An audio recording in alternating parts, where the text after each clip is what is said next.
मेरी और मेरी बहन की एक साथ दो सिस्टम अवेकन हुए। एक था क्लियर सिस्टम, जो स्टैमिना खर्च करके कुछ भी मिटा सकता था, और दूसरा था होड सिस्टम, जिसमें एक स्पेस था। एक बड़े भाई के तौर पर अपनी कमजोर बहन के फिक्र करते हुए मैंने क्लियर सिस्टम चुना, जो शरीर को थका देता था, और उसने होड सिस्टम चुना। किसे पता था कि एक हफ्ते बाद अपोकलिप्स आ जाएगा। भयानक ठंड और ज़ॉम्बी लहरों के बीच मैंने अपनी क्लियर सिस्टम के दम पर पागलों की तरह ज़ॉम्बियों को मारा और जल्द ही शहर का हीरो बन गया, जबकि मेरी बहन सिर्फ एक वेयरहाउस मैनेजर बनकर रह गई। एक ज़ॉम्बी हमले के दौरान जब मैं बुरी तरह घायल होकर ज़मीन पर गिर पड़ा और मुझे जान बचाने के लिए सप्लाइज की ज़रूरत थी, तब मैंने देखा कि मेरी बहन ने सेफ हाउस को अंदर से लॉक कर दिया था। उसने बड़ी बेरहमी से मुझे देखते हुए कहा, तुम ही क्यों हीरो बनो और मैं सिर्फ एक वेयरहाउस मैनेजर बनकर क्यों ना हूं। जब मैंने दोबारा आंखें खोली तो मेरी बहन ने झपटकर क्लियर सिस्टम चुन लिया। मैं समझ गया कि वो भी रीबॉर्न हुई है।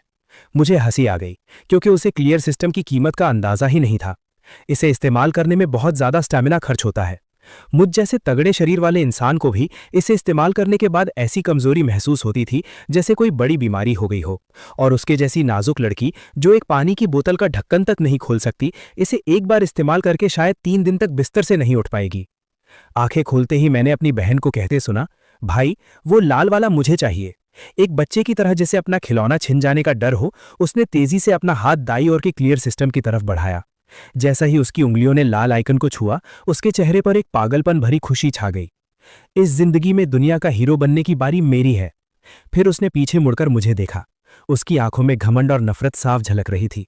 बेवकूफ भाई, तुम्हें तो पता भी नहीं है कि सबसे ताकतवर एबिलिटी मैंने ले ली है। इस जिंदगी में अब तुम मेरे सामने गिड़गिड़ाओगे। मैं आराम से उस छोड़े हुए होड सिस्टम की तरफ बढ़ा। जिंगचिंग, क्या तुम पक्का वही चुनना चाहती हो? वो थोड़ा कॉम्बैट टाइप का लग रहा है, बहुत मेहनत लगेगी। सिस्टम पाकर जिंगचिंग का घमंड 7वें आसमान पर था। उसने अपने बाल झटके और समझदार बनने का नाटक करते हुए कहा, भाई मैंने सोच लिया है। बचपन से लेकर आज तक तुमने मेरी हिफाजत की है। इस बार मैं तुम्हें प्रोटेक्ट करूंगी। ये मारकाट और खून खराबे वाला गंदा काम मैं कर लूंगी। वो सुनहरा वाला शायद कोई स्टोरेज स्पेस है। तुम्हारे जैसे ध्यान रखने वाले इंसान के लिए वही ठीक रहेगा। तुम बस पीछे रहकर सप्लाई संभालना। मुझे प्रोटेक्ट करेगी? मैंने मन ही मन एक ठंडी मुस्कान दी। असल में तुम मुझे अपना टूर बनाना चाहती हो, ताकि जैसे पिछली जिंदगी में मैंने तुम्हारी रक्षा की, वैसे ही तुम मेरा सारा फायदा उठा सको। मैंने उसे नजरअंदाज किया और अपनी उंगली से सामने चमकते सुनहरे निशान को छुआ। पल भर में एक गर्म सुनहरी रोशनी ने मुझे घेर लिया। System bind successful. होस्ट जिंग बूफान, एबिलिटी इन्फिनिट होड सिस्टम लेवल 1। अपोक्लिप्स शुरू होने में 167 घंटे 59 मिनट बाकी हैं। उसी वक्त जिंगचिंग भी अपना सिस्टम बाइंड कर चुकी थी। वो बहुत एक्साइटेड थी। उसने हवा में अपना हाथ घुमाया और टेबल पर रखा क्रिस्टल का एशट्रे पलक झपकते ही गायब हो गया। जिंगचिंग का चेहरा सफेद पड़ गया। उसने अपनी छाती पकड़ी और जोर से सांस ली, लेकिन अगले ही पल उसके चेहरे पर जीत की खुशी थी। ये सच है, मुझे वो ताकत मिल गई है। उसने मेरी तरफ देखा। उसकी आंखों में अब पहले वाला प्यार और भरोसा नहीं था, बल्कि साफ घमंड झलक रहा था। भाई मैं थोड़ी थक गई हूं, मेरे लिए एक गिलास पानी लाओ। और हाँ, मॉम डैड का छोड़ा हुआ वो बैंक कार्ड भी मुझे दे दो। मुझे बाहर जाकर कुछ चीजें खरीदनी है। उसका अंदाज ऐसा था जैसे वो किसी नौकर को हुक्म दे रही हो। मैंने अपनी सगी बहन को घूर रहा था, वही बहन जिसने पिछली जिंदगी में मुझे मौत के मुंह में धकेल दिया था। मैंने धीरे से सिर्फ एक शब्द कहा, दफा हो जाओ। कमरे में सन्नाटा छा गया। जिंकिंग के चेहरे की मुस्कान गायब हो गई। उसे लगा जैसे उसने कुछ गलत सुन लिया हो, क्योंकि बचपन से लेकर आज तक मैंने उसकी हर जिद पूरी की थी। भाई, तुमने अभी क्या कहा? क्या तुम अभी भी मुझसे उस लाल सिस्टम को छीनने के लिए नाराज हो? लेकिन मैंने तो ये तुम्हें प्रोटेक्ट करने के लिए ही किया है ना। मैंने कहा, मेरे घर से बाहर निकल जाओ। मैं अपनी जगह से उठा और ऊपर से जिंकिंग को घूरते हुए बोला, और हाँ, ये मेरा घर है। प्रॉपर्टी पेपर्स पर मेरा नाम लिखा है। मैं तुम्हें 10 मिनट का वक्त देता हूं, अपना सामान पैक करो और यहां से दफा हो जाओ। क्या तुम पागल हो गए हो? जिंकिंग अब अपना नाटक और नहीं कर पाई। ये मॉम डैड का घर है, तुम मुझे कैसे निकाल सकते हो? और भूलना मत, अब मेरे पास सबसे ताकतवर एबिलिटी है। क्या तुम इसका मतलब समझते हो? अपोकलिप्स बस आने ही वाला है और सिर्फ मैं तुम्हें बचा सकती हूँ। अगर तुम अभी मुझसे पंगा लोगे तो बाद में जब मेरे सामने गिड़गिड़ाओगे तो मैं तुम्हारी कोई मदद नहीं करूंगी। उसे खुद पर बहुत ज्यादा कॉन्फिडेंस था। उसे लगा कि मैं पिछली जिंदगी की तरह उसके तलवे चाटूंगा। मैं मुस्कुराते हुए धीरे धीरे जिंकिंग की तरफ बढ़ा और उसे पीछे धकेलते हुए दीवार से लगा दिया। सबसे ताकतवर एबिलिटी? मैंने पूरी ताकत से उसके कान के पास दीवार पर एक मुक्का मारा। एक जोरदार आवाज के साथ जिंकिंग डर के मारे चीख पड़ी और अपना सिर पकड़कर नीचे बैठ गई। तुम्हारी ये बकवास एबिलिटी सिर्फ तुम्हारे इन फटे पुराने कपड़ों को गायब कर सकती है। क्या तुम भूल गए हो कि तुम्हारी एबिलिटी सिर्फ चीजों को क्लियर कर सकती है, वो खाना पैदा नहीं कर सकती। 7 दिन बाद टेम्परेचर -60 डिग्री हो जाएगा। अगर तुम्हारे पास खाने और पहनने को कुछ नहीं होगा तो चाहे तुम पूरी बिल्डिंग को गायब कर दो, तुम ठंड और भूख से तड़प तड़प कर मरोगी। जिंकिंग का पूरा शरीर कांप उठा। उसने सच में इस बात पर ध्यान नहीं दिया था, लेकिन उसने तुरंत अपनी गर्दन अकड़ाकर चिल्लाते हुए कहा, तो क्या हुआ, मैं दूसरों से छीन लूंगी। जो मुझे सप्लाईज नहीं देगा मैं उसे ही गायब कर दूंगी। और तुम अपने इस बेकार से वेयरहाउस को लेकर क्या करोगे? उस वक्त भी तुम्हें मेरी ही मदद लेनी पड़ेगी, है ना? मैंने कहा, तो फिर बेस्ट ऑफ लक। मुझे उसके साथ और बकवास नहीं करनी थी। मैं दरवाजे की तरफ गया और उसे खोल दिया। अब तुरंत यहां से दफा हो जाओ, वरना मैं सिक्योरिटी गार्ड्स को बुलाकर तुम्हें धक्के मारकर बाहर निकाल दूंगा। भूलना मत, अभी भी दुनिया में कानून जिंदा है। अगर तुम मेरे घर में जबरदस्ती घुसी रही तो मैं पुलिस को कॉल कर सकता हूं। जिंकिंग ने मेरी सख्त पीठ को घूर कर देखा। उसकी आंखों से नफरत छलक रही थी। बहुत खूब, अगर तुम इतने ही पत्थर दिल हो तो मुझे भी मत कोसना। जब अपोकलिप्स आएगा तब मैं भी देखूंगी कि तुम अपने उस कूड़े के ढेर के साथ मेरे सामने कैसे भीख मांगते हो। जिंग बुफान, बाद में पछताना मत। जिंकिंग दौड़कर कमरे में गई, गुस्से में अपने सूटकेस में कुछ कपड़े और गहने ठूसे और अपना सूटकेस घसीटते हुए तेजी से दरवाजे से बाहर निकल गई। जाने से पहले उसने मुझे एक जहरीली नजर से देखा। इस जिंदगी में मैं तुम्हें कुत्ते की तरह अपने सामने मरते हुए देखूंगी। दरवाजा जोर से बंद हुआ। मैं दरवाजे से टेक लगाकर खड़ा हो गया और मैंने एक लंबी सांस छोड़ी। पहला स्टेप पूरा हुआ। इस आस्तीन के सांप से छुटकारा पाकर अब मैं खुलकर अपनी तैयारी कर सकता हूं। मैंने अपना फोन निकाला और टाइम देखा। 15 जनवरी 2026 सुबह के 10 बजे। अपोकलिप्स आने में अभी पूरे 7 दिन बाकी थे। मैंने अपने 8 मिलियन वाले घर को इंटरनेट पर बेचने के लिए डाल दिया। 20% डिस्काउंट पर इसे तुरंत बेचने और अपने पेरेंट्स की विरासत को मिलाकर मेरे पास करीब 11 मिलियन हो गए। एक ऐसा डूम्सडे बंकर बनाने के लिए जो -70 डिग्री की ठंड और ज़ोंबी की लहरों को झेल सके, और एक इंसान की कई पीढ़ियों तक चलने वाली सप्लाईज जमा करने के लिए ये पैसा ऊंट के मुंह में जीरे के बराबर था। इसके बाद मैंने बैंक को कॉल किया और अपनी कंपनी के शेयर्स और अपना घर सब गिरवी रख दिया। मैंने कुछ प्राइवेट लोन वालों को भी कॉल किया और फिर सारे ऑनलाइन लोन प्लेटफॉर्म्स और क्रेडिट कार्ड्स को पूरी तरह खाली कर दिया। मैं एक पागल जुआरी की तरह बन चुका था। बस एक ही दोपहर में मेरे पास मौजूद कैश 16 मिलियन तक पहुंच गया। बैंक कार्ड में वो चक्कर में डाल देने वाला अमाउंट देखकर मुझे कोई खुशी नहीं हुई, बल्कि मेरे दिमाग में बस एक ही अर्जेंसी थी। पैसे सिर्फ कागज के टुकड़े हैं जब तक कि उन्हें सप्लाईज में न बदल दिया जाए। मैं अपनी वो एसयूवी चलाते हुए सीधा शहर के बाहरी इलाके की तरफ निकल पड़ा, जिसे मैं अभी तक बेच नहीं पाया था। मेरा टारगेट एकदम क्लियर था, शहर के पश्चिमी छोर पर मौजूद abandoned cold chain logistics park. वो कभी पूरे शहर का सबसे बड़ा कोल्ड स्टोरेज बेस हुआ करता था, लेकिन उसका मालिक सारा पैसा लेकर भाग गया और वो जगह वीरान हो गई। वो जगह शहर से दूर है, चारों तरफ खुला मैदान है और वहां डिफेंड करना आसान है। पिछली जिंदगी में उस जगह पर एक काले धंधे वाले गैंग ने कब्जा कर लिया था और बाद में वो सबसे बड़े सर्वाइवर बेस में बदल गया था। लेकिन इस जिंदगी में वो जगह मेरी है। मैंने उस जगह की रखवाली करने वाले एक बूढ़े आदमी को ढूंढा और सीधे उसके सामने 20,000 कैश फेंक दिया। मैंने उससे कहा कि मैं इसे 15 दिनों के लिए एक हॉरर एस्केप रूम के सेटअप के लिए किराए पर लेना चाहता हूं और मुझे कोई कॉन्ट्रैक्ट नहीं करना है, बस चाबियां चाहिए। लाल नोटों की उस मोटी गड्डी को देखकर बूढ़े आदमी की बत्तीसी बाहर आ गई और उसने बिना कुछ सोचे चाबियां मेरे हवाले कर दी। चाबियां मिलते ही मैंने सबसे पहले मेन गेट को अंदर से लॉक किया और उस विशाल अंडरग्राउंड कोल्ड स्टोरेज में दाखिल हुआ। हालांकि ये 2 साल से वीरान पड़ा था, लेकिन जमीन से 10 मीटर नीचे होने की वजह से यहां काफी ठंड और नमी थी। इसका एरिया लगभग 3000 स्क्वायर मीटर था और ऊंचाई 8 मीटर थी। मैंने अपने मन में कहा, सिस्टम, इस स्पेस को स्कैन करो। Scan complete. एक सेमी क्लोज्ड अंडरग्राउंड स्पेस मिला है जो सेफ हाउस मॉडिफिकेशन के लिए परफेक्ट है। क्या आप स्पेस एंकर एक्टिवेट करना चाहते हैं? एंकर करने के बाद यह जगह रियलिटी और सिस्टम स्पेस के बीच एक ट्रांसफर स्टेशन बन जाएगी। आप कभी भी अपने दिमाग की ताकत से बाहरी सप्लाईज को सीधा यहां भेज सकते हैं या सिस्टम स्पेस की सप्लाईज को यहां निकाल सकते हैं। मैंने एंकर एक्टिवेट किया। अब जगह मिल गई थी। अगला काम था इसे भरना। मैं सीधे अपनी गाड़ी लेकर शहर के सबसे बड़े होलसेल मार्केट में गया और पागलों की तरह सप्लाईज खरीदना शुरू कर दिया। मेरी इस पागलपन भरी खरीदारी ने पूरे होलसेल मार्केट में तहलका मचा दिया। एक अनजान नौजवान जो होलसेल के रेट पर होलसेल माल उठा रहा था, उसने मार्केट मैनेजमेंट का ध्यान भी खींच लिया। लेकिन मैं पहले से ही एक कहानी तैयार करके आया था। मैंने उनसे कहा कि ये दूर पहाड़ों में मौजूद कुछ बड़ी खदानों के लिए साल भर का राशन है और पहाड़ जल्दी ही बर्फ से ढकने वाले हैं, इसलिए मुझे ये सब कुछ ही दिनों में चाहिए। आज के पैसे वाले जमाने में अगर तुम्हारे पास पैसा है तो चाहे तुम्हारा बहाना कितना भी बेतुका क्यों ना हो, लोग खुद ही उसे सच मान लेते हैं। रात होते ही भारी भरकम ट्रकों का पहला काफिला सप्लाईज लेकर पश्चिमी छोर के उस वीरान कारखाने में दाखिल हुआ। जब सारे मजदूर अपना काम खत्म करके चले गए तो मैंने लोहे का दरवाजा फिर से लॉक कर दिया। वो विशाल कोल्ड स्टोरेज अब सप्लाईज के छोटे छोटे पहाड़ों से भर चुका था। मैं 5 मीटर ऊंचे चावलों के पहाड़ के सामने गया। मैंने अपना हाथ उठाया, अपनी हथेली सबसे नीचे वाली चावल की बोरी पर रखी और कहा, स्टोर। अगले ही पल मेरे सामने मौजूद वो 50 टन चावल पलक झपकते ही गायब हो गया। मैंने अपनी आंखें बंद की और अपना पूरा फोकस सिस्टम स्पेस में लगाया। मैंने देखा कि उस अंतहीन सफेद स्पेस में वो 50 टन चावल हवा में चुपचाप तैर रहा था, बिल्कुल उसी शेप में जैसे वो जमीन पर रखा था। यहां वक्त रुक जाता है, अगर 100 साल भी गुजर जाएं तब भी ये चावल पकाने पर बिल्कुल फ्रेश रहेगा। मुझे अपने अंदर से एक गहरी खुशी महसूस हुई। हर चीज को अपने कब्जे में रखने और सब कुछ कंट्रोल करने का यह एहसास वाकई नशा है। लेकिन ये तो बस शुरुआत थी। -60 डिग्री की भयानक ठंड में अगर कोई हीट सोर्स नहीं होगा तो ये सारा खाना जमकर पत्थर बन जाएगा। मैंने अपने एक दोस्त के जरिए 10,000 tonne smokeless diesel, solar panels और जनरेटर्स खरीदे। अभी 7 दिन बाकी थे। मुझे इस कोल्ड स्टोरेज में सिर्फ 10 पीढ़ियों तक चलने वाला खाना ही नहीं भरना था, बल्कि मुझे इसे एक ऐसा कांस्टेंट टेम्परेचर बंकर बनाना था जिसे कोई न्यूक्लियर बॉम्ब भी ना तोड़ पाए। उसी वक्त मेरे फोन पर एक मैसेज आया। भेजने वाली जिंग चिंग थी और मैसेज में एक फोटो थी। फोटो में वो और उसका बॉयफ्रेंड चेन शू एक महंगे फ्रेंच रेस्टोरेंट में बैठे थे। मैसेज में लिखा था, बेचारा भाई, घर से निकाले जाने के बाद क्या अब तुम सिर्फ इंस्टेंट नूडल्स खा रहे हो? मैं और मेरे सीनियर अपनी नई जिंदगी सेलिब्रेट कर रहे हैं। अगर तुम अभी घुटनों के बल बैठकर मुझसे भीख मांगोगे तो मैं शायद तुम्हें रोटी का एक टुकड़ा देने के बारे में सोच सकती हूँ। मैंने स्क्रीन की तरफ देखा और मेरे चेहरे पर एक मजाकिया मुस्कान आ गई। खा लो, जी भर के खा लो, ये तुम्हारी जिंदगी का आखिरी इंसानों वाला खाना है। मैंने बिना कुछ सोचे सिर्फ 3 शब्द रिप्लाई किए, ज्यादा कपड़े पहनना, और फिर सीधा उसे ब्लॉक करके फोन स्विच ऑफ कर दिया। मैं सेकंड फ्लोर के लोहे के वॉकवे पर खड़ा था। नीचे दर्जनों मजदूर चींटियों की तरह उस विशाल लोहे के राक्षस के पेट में काम कर रहे थे।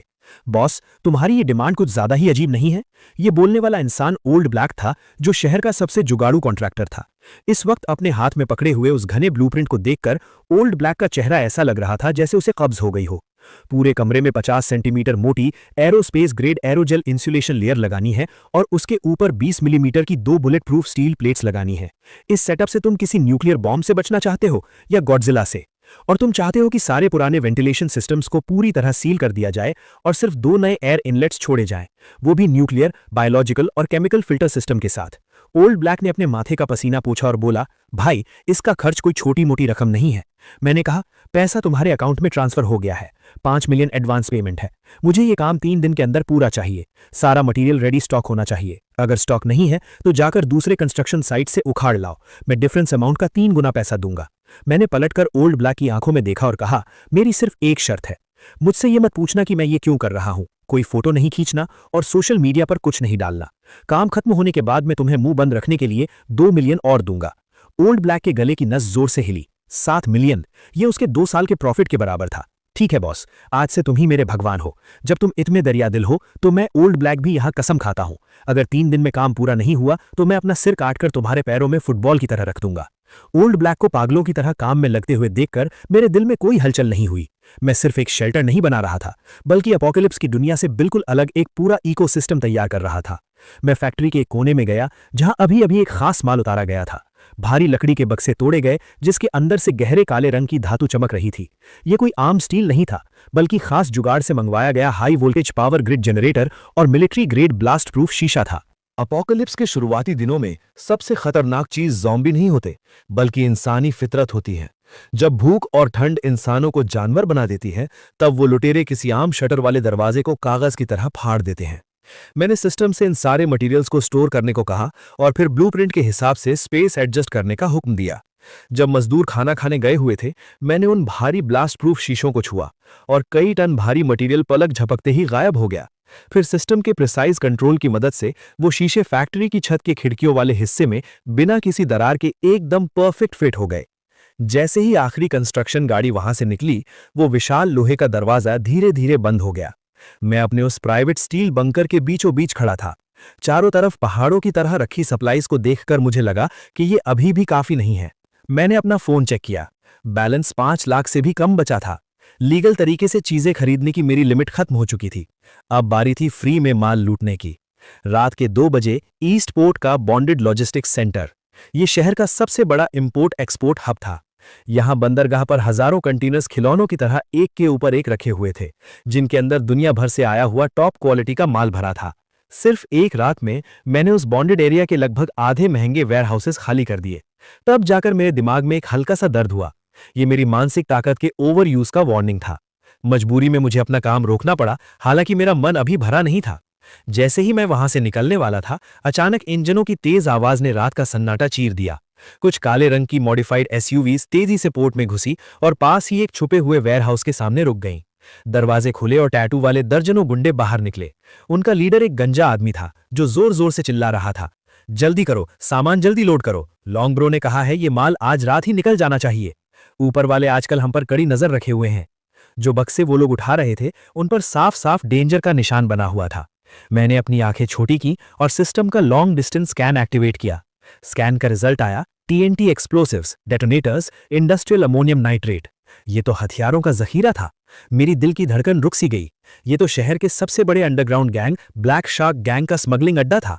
उन विस्फोटकों को देखकर जो न सिर्फ ज़ॉम्बी को चीथड़ों में उड़ा सकते थे बल्कि किसी भी मजबूत किले को तोड़ सकते थे, मैंने अपने होठों पर जीभ फेरी। ये तो जैसे खुद चलकर आया हुआ कोई बड़ा तोहफा था। इन विस्फोटकों के साथ मेरे पास अपना सबसे बड़ा ट्रम्प कार्ड आ गया था। अब जब मैं यहां आ ही गया हूं तो माफ करना भाइयों। मैंने चुपचाप सिस्टम स्पेस की ताकत का इस्तेमाल किया और वेयरहाउस के पीछे पहुंच गया। मैंने अपना हाथ उस पतली सी स्टील की दीवार पर रखा। यह दूरी सिस्टम के स्टोरेज रेंज के बिल्कुल अंदर थी। सिस्टम, वेयरहाउस के अंदर मौजूद सारे विस्फोटकों को लॉक करो और सब कुछ स्टोर कर लो। वेयरहाउस के अंदर सामान ढो रहे गुंडों की आंखों के सामने अंधेरा सछा दिया। अभी अभी उनके हाथों में जो भारी बक्से थे वो अचानक गायब हो गए। वहां एकदम सन्नाटा छा गया। वो दर्जनों भारी भरकम गुंडे अपने हाथ हवा में उठाए उसी पोज में खड़े थे और एक दूसरे को फटी आंखों से देख रहे थे। शिट, बक्से कहाँ गए? क्या यहां भूत है? लॉन्ग ब्रो, गड़बड़ हो गई, माल गायब हो गया, सब कुछ गायब हो गया। वो गंजा लीडर दौड़कर अंदर आया। उस खाली वेयरहाउस को देखकर उसके चेहरे पर पहले गुस्सा आया, फिर खौफ और फिर उसे अपनी आंखों पर शक होने लगा। कौन है? किसने किया ये? बाहर निकल कर आ। उसने अपनी बंदूक निकाली और हवा में पागलों की तरह लहराने लगा। और मैं इस अफरा तफरी का फायदा उठाकर बहुत पहले ही पोर्ट की दीवार फांदकर रात के अंधेरे में गायब हो चुका था। Count down 24 hours. आखिरी दिन भी शहर में वही चहल पहल थी। किसी को नहीं पता था कि ये पुरानी दुनिया का आखिरी सूरज है। मौसम विभाग ने कोल्ड वेव का ब्लू अलर्ट जारी किया था, जिसमें कहा गया था कि कल टेम्परेचर 10 से 15 डिग्री नीचे गिर जाएगा। किसी ने इसे सीरियसली नहीं लिया। सबको लगा कि बस थोड़े मोटे कपड़े पहनने पड़ेंगे। मैं उस दिन बाहर नहीं निकला। मैं पश्चिमी इलाके के अपने उस बंकर में रहकर आखिरी चेकिंग कर रहा था। दरवाजे और खिड़कियां पूरी तरह सील कर दी गई थीं और अंदर आने के लिए सिर्फ एक मेन गेट छोड़ा गया था। मैंने अपना फोन खोला और आखिरी बार अपना सोशल मीडिया देखा। जिंग क्विंग ने 1 घंटे पहले एक पोस्ट डाला था। हालांकि सर्दियां आ रही हैं, लेकिन मेरा दिल बहुत गर्म है। इस सरप्राइज के लिए थैंक यू सीनियर। हमारा फ्यूचर बहुत ब्राइट है और कुछ लोग बस अपने सड़े हुए पैसों के साथ पड़े पड़े सड़ते रहेंगे। मुझे बड़ी जोरदार हंसी आ गई। मैंने उस पोस्ट को लाइक किया और नीचे कमेंट में लिखा, इस आखिरी सुकून को अच्छे से एंजॉय कर लो, जल्द ही मौसम बहुत गर्म होने वाला है। उसी वक्त खिड़की के बाहर गिर रही हल्की हल्की बारिश अचानक रुक गई और फिर एक टेबल टेनिस की गेंद के बराबर बड़ा ओला मेरे बुलेट प्रूफ शीशे पर जोर से टकराया। फिर दूसरा, फिर तीसरा। ओले गोलियों की तरह बरसने लगे और उनके साथ तेज तूफानी हवाएं चीखने लगीं। टेम्परेचर एकदम से जमीन पर आ गिरा। मेरे फोन की स्क्रीन पर एक इमरजेंसी न्यूज फ्लैश हुई। एक बेहद खतरनाक पोलर वोटेक्स की वजह से पूरी दुनिया का टेम्परेचर अगले 3 घंटों में 50 डिग्री नीचे गिर जाएगा। सभी नागरिकों से अपील है कि वो तुरंत अपने घर लौट जाएं। ये कोई ड्रिल नहीं है। अपोकलिप्स शुरू हुए अभी बस 10 मिनट ही हुए थे और बाहर की दुनिया का रंग पूरी तरह बदल चुका था। पलक झपकते ही सड़कों पर काली बर्फ की एक मोटी परत जम गई। दर्जनों गाड़ियां आपस में टकराईं और उनमें आग लग गई। लेकिन इससे पहले कि आग फैल पाती, उस भयानक ठंड ने उसे वहीं दबा दिया और वो आग एक अजीब सी जमी हुई हालत में बदल गई। गाड़ियों में फंसे लोग दहशत में दरवाजे खोलकर भागना चाहते थे, लेकिन दरवाजे बर्फ से जाम हो चुके थे। कुछ लोग खिड़कियां तोड़कर बाहर निकले, लेकिन बाहर की हवा को छूते ही ऐसा लगा जैसे उनके शरीर की सारी गर्मी निचोड़ ली गई हो। उनकी हरकतें तुरंत सुन्न पड़ गईं। उनके चेहरों पर दहशत का वो भाव जम गया और वो जिंदा बर्फ के पुतलों में बदल गए। अंदर के थर्मामीटर से पता चल रहा था कि बाहर का टेम्परेचर -30 डिग्री से भी नीचे जा चुका है और अभी भी हर मिनट 1 डिग्री की रफ्तार से गिर रहा है, जबकि मेरे सेफ हाउस के अंदर का टेम्परेचर 24 डिग्री पर सेट था। मैंने अपना जैकेट उतारा और सिर्फ एक पतली सी टी-शर्ट पहनकर बैठ गया। मैंने एकदम सही पके हुए वैग्यू बीफ का एक टुकड़ा अपने मुंह में डाला। आहा, सुकून। उसी समय शहर के बीचों बीच एक महंगे अपार्टमेंट में। बहुत ठंड है। ये क्या हो रहा है? हीटर क्यों बंद हो गया? जिंग क्विंग अपनी नई खरीदी हुई कश्मीरी रजाई ओढ़े हुए थी, फिर भी वो ठंड से कांप रही थी। अभी अभी पूरे सोसाइटी का हीटिंग सिस्टम पाइप फटने की वजह से ठप हो गया था। कमरे का टेम्परेचर -5 डिग्री तक गिर चुका था। हालांकि ये अभी जानलेवा नहीं था, लेकिन लाड़ प्यार में पली बढ़ी जिंग क्विंग के लिए ये किसी नर्क से कम नहीं था। सीनियर, जल्दी कुछ सोचो, हम ठंड से मर जाएंगे। उसने अपने बगल में बैठे चेंगशू को धक्का दिया। चेंगशू की भी ठंड से हालत खराब थी। वो पागलों की तरह सारे कपड़े अपने ऊपर लाद रहा था। चुप रहो, मेरी भी हालत खराब है। ये मनहूस मौसम अचानक कैसे बदल गया? जल्दी ढूंढो, क्या कोई हीट पैच बचा है? सारे हीट पैचेस उस बक्से में हैं। जिन क्विंग ने कोने की तरफ इशारा किया। दोनों ने पागलों की तरह ढूंढना शुरू किया, लेकिन उन्हें सिर्फ 10 से भी कम हीट पैचेस मिले। ये रात काटने के लिए बिल्कुल भी काफी नहीं थे। हाँ, तुम्हारा भाई तो अमीर है ना, वो पक्का किसी बड़े होटल में होगा या उसने कोई हीटिंग इक्विपमेंट खरीदा होगा। जल्दी उसे कॉल करो। जिंग क्विंग को जैसे डूबते को तिनके का सहारा मिल गया। उसने कांपते हाथों से फोन उठाया और मेरा नंबर डायल किया। Sorry, the number you are dialling is currently switched off. Shit. Jing King ने गुस्से में फोन सोफे पर पटक दिया। इस कमीने की आज फोन बंद करने की हिम्मत कैसे हुई? शांत हो जाओ, शांत हो जाओ। चेंगशू की आंखें चमकी। मुझे याद आया, कुछ दिन पहले मैंने तुम्हारे भाई को साउथ सिटी होलसेल मार्केट में देखा था। मैं काफी दूर था, लेकिन मैंने उसे बार बार ये कहते सुना कि पश्चिमी छोर पर एक फैक्ट्री है। वहां सच में एक वीरान फैक्ट्री है। ऐसे मौसम में वो पक्का वहीं छिपा होगा। हम उसे ढूंढने चलते हैं। बाहर इतनी भयानक बर्फबारी हो रही है। जिंग किंग ने खिड़की के बाहर उस डरावने तूफान को देखा और पीछे हट गई। अगर हम नहीं गए तो मर जाएंगे। ये बर्फबारी इतनी जल्दी नहीं रुकने वाली। कुछ और घंटों में घर के पानी के पाइप भी फट जाएंगे। हमारे पास गाड़ी है और उसमें एसी है। एक बार तुम्हारा भाई मिल जाए, फिर तुम्हारे सिस्टम और मेरे दिमाग के सामने उसकी क्या औकात। तब उसकी सारी सप्लाईज हमारी हो जाएंगी। उनके लालच ने उनके डर को हरा दिया। दोनों ने अपने ऊपर सारे कपड़े लाद लिए और किसी तरह लड़खड़ाते हुए नीचे जाकर गाड़ी में बैठ गए। गाड़ी स्टार्ट हुई और जैसे ही अंदर गर्म हवा आई, दोनों ने राहत की सांस ली। चलो पश्चिमी इलाके की तरफ चलते हैं। जिंग किंग की आंखों में एक बेरहमी भरी चमक आ गई। एक बार मुझे जिंग बुफान मिल जाए तो मैं उसे बर्फ में घुटनों के बल बिठाऊंगी और उससे माफी मंगवाऊंगी, ताकि मैं उसकी पहले वाली बदतमीजी के लिए उसे माफ कर सकूं। और उधर पश्चिमी इलाके में मैं अपने मॉनिटरिंग स्क्रीन के एक कोने को घूर रहा था। वहां कुछ आवारा कुत्ते एक दूसरे से चिपककर ठंड से कांप रहे थे। अचानक उनमें से एक कुत्ते का शरीर जोर जोर से झटके खाने लगा। उसकी आंखें पल भर में खून की तरह लाल हो गईं और एक खौफनाक गैर इंसानी चीख उस वीरान जगह पर गूंज उठी। उस म्यूटेटेड ज़ॉम्बी कुत्ते ने अपने ही साथी पर हमला कर दिया। बर्फ पर खून के फवारे छूट पड़े, जो तुरंत लाल बर्फ के टुकड़ों में जम गए। ये कोई आम वायरस नहीं था, ये एक्सट्रीम कोल्ड ज़ॉम्बी वायरस था। इन्हें ठंड से डर नहीं लगता, बल्कि जितनी ज्यादा ठंड होती है, ये उतने ही ज्यादा खतरनाक हो जाते हैं। मैंने अपने चॉपस्टिक्स नीचे रखे तो आखिरकार ये शुरू हो ही गया। मैं अपनी जगह से उठा, कंट्रोल पैनल के पास गया और वो लाल बटन दबा दिया। Level 1 combat defence mode activated. Factory के बाहर मौजूद फर्स्ट लाइन ऑफ डिफेंस के हाई वोल्टेज ग्रिड में बिजली दौड़ गई। उस तूफानी बर्फबारी में नीली बिजलियां कड़कने लगीं। मैंने अपने रेड वाइन का ग्लास उठाया, स्क्रीन पर दिख रहे उस बर्फीले तूफान की तरफ इशारा किया और कहा, नरक में तुम्हारा स्वागत है मेरे मेहमानों। पश्चिमी इलाके का बर्फीला तूफान अब एक सफेद तबाही में बदल चुका था। सामने 5 मीटर तक भी कुछ दिखाई नहीं दे रहा था। एक सफेद BMW X5 किसी पियक्कड़ की तरह उस सड़क पर रेंग रही थी, जहां पहले से ही आधा मीटर बर्फ जम चुकी थी। हम अभी तक क्यों नहीं पहुंचे? तुमने तो कहा था सिर्फ 20 किलोमीटर है। जिंग किंग पैसेंजर सीट पर बैठी थी। उसने अपने ऊपर 2 भारी रजाइयां डाली हुई थीं, फिर भी ठंड से उसके दांत किटकिटा रहे थे। चुप रहो। स्टीयरिंग व्हील पकड़े हुए चैन शू के हाथ सुन्न हो चुके थे। उन पर नीले और बैंगनी रंग के फ्रॉस्ट बाइट्स हो गए थे। नेविगेशन दिखा रहा है कि वो बस आगे ही है। लानत है, इस रास्ते पर कुछ दिखाई नहीं दे रहा। अचानक एक जोरदार आवाज हुई। गाड़ी जोर से नीचे धसी और फिर पूरी तरह बंद हो गई। गाड़ी का निचला हिस्सा सड़क के बीच पड़ी एक बड़ी बर्फ की चट्टान में फंस गया था। गाड़ी खराब हो गई। चैनशू ने मायूसी में स्टीयरिंग व्हील पर मुक्का मारा, लेकिन उसका हाथ उस बर्फ जैसे ठंडे लेदर कवर से टकराया और वो दर्द से तड़प उठा। क्या? जिंग किंग चीख पड़ी। क्या तुम मुझे यहां मारना चाहते हो चैनशू? तुम एकदम नकारा हो। बकवास बंद करो। अगर हिम्मत है तो खुद आकर चला लो। चैनशू का भी जिंदा रहने का डर उसके प्यार के नाटक पर हावी हो गया। बाहर निकलो। वो सामने जो काला सा साया दिख रहा है, वो शायद वही फैक्ट्री है। पैदल चलते हैं। उन दोनों के पास अब कोई चारा नहीं था। गाड़ी में रहने का मतलब था ठंड से जमकर मर जाना। उन्होंने अपनी रजाइयां कसकर लपेटी और 2 बेवकूफ पेंगुइन की तरह लड़खड़ाते हुए उस बर्फीले तूफान में उतर गए। जिंग चिंग को लग रहा था जैसे उसके फेफड़े ठंड से फट जाएंगे। हर एक सांस मौत जैसी लग रही थी। सिर्फ 500 मीटर का रास्ता, जो आम दिनों में कुछ मिनटों का होता था, उसे पार करने में उन्हें पूरे आधे घंटे लग गए। जब वो लोहे के राक्षस जैसी फैक्ट्री उनके सामने आई तो वो दोनों लगभग घुटनों के बल रेंगते हुए मेन गेट तक पहुंचे। लेकिन सामने का नजारा देखकर वो सुन्न रह गए। ये कोई वीरान फैक्ट्री कहां से है? ये तो साफ साफ एक स्टील बंकर था। पुरानी लाल ईंटों की दीवारों को पूरी तरह से सिल्वर ग्रे धातु की मोटी चादरों से ढक दिया गया था। जिंगचिंग दौड़कर उस विशाल स्टील गेट के पास गई और पागलों की तरह दरवाजा पीटने लगी। जिंग बुफान, मुझे पता है तुम अंदर हो, दरवाजा खोलो। भाई, मैं किंगचिंग हूं, मैं ठंड से मर रही हूं, जल्दी दरवाजा खोलो और मुझे अंदर आने दो। जिंग बुफान, मैं चैनशू हूं, हम तुम्हारे अपने हैं, तुम हमें ऐसे मरने के लिए कैसे छोड़ सकते हो? दोनों पूरी ताकत से चिल्ला रहे थे, लेकिन उनकी आवाज उस तूफान में तुरंत गायब हो गई।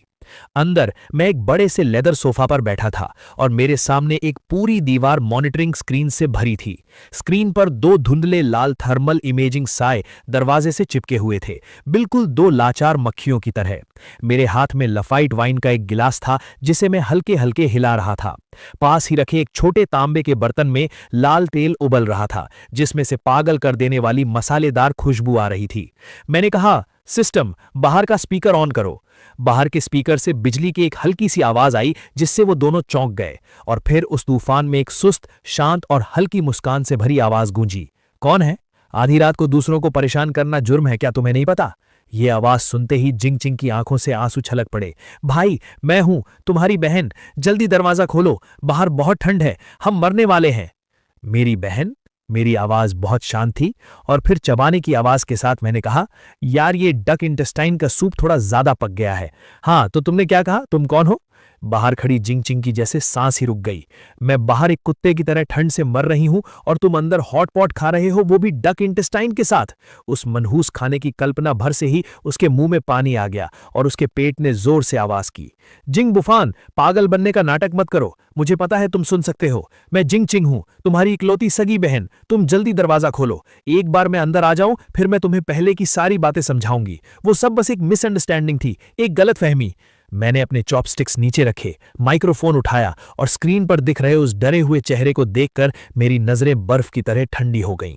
तुमने मुझे दफा होने को कहा, क्या वो एक मिसअंडरस्टैंडिंग थी? या फिर तुम्हारा ये कहना कि तुम मुझे अपने सामने कुत्ते की तरह तड़प तड़प कर मरते हुए देखना चाहती हो, क्या वो भी कोई मिसअंडरस्टैंडिंग थी? वो तो मैंने बस गुस्से में कह दिया था।